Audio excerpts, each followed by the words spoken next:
Even though you logically know that studying, exercising, building a business, or something equally productive will bring you more benefits in the long run, you still prefer watching TV, playing video games, and scrolling through social media. One might argue that it's obvious why. One activity is easy and doesn't require much effort, while the other activity is difficult and it requires you to apply yourself. But some people seem to have no problem studying, exercising, or working on their side projects regularly. Which begs the question, why are some people more motivated to tackle difficult things? And is there a way to make doing difficult things easy?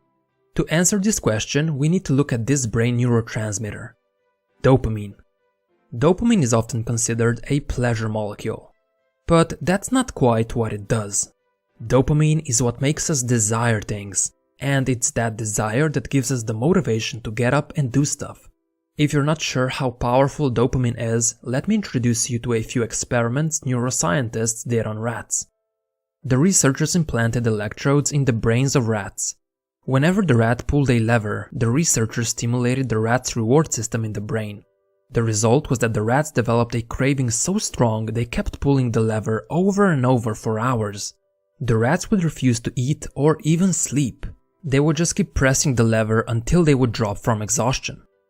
But then the process was reversed. The researchers blocked the release of dopamine in the brain's reward center.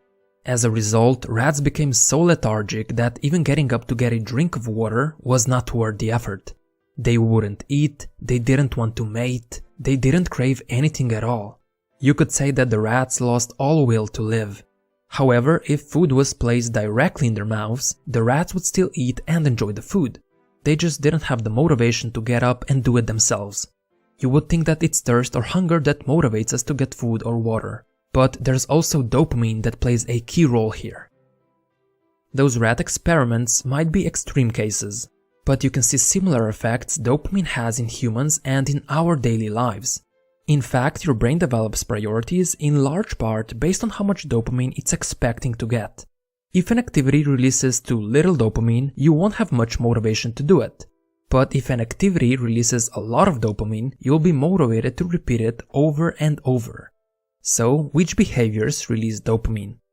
Any activity where you anticipate there's a potential reward releases it. But if you know there are no immediate rewards with the behavior, your brain won't release it. For example, before you eat comfort food, your brain releases dopamine because you anticipate that the food will make you feel good, even if it actually makes you feel worse. That's because your brain doesn't even care if the high dopamine activity is damaging to you.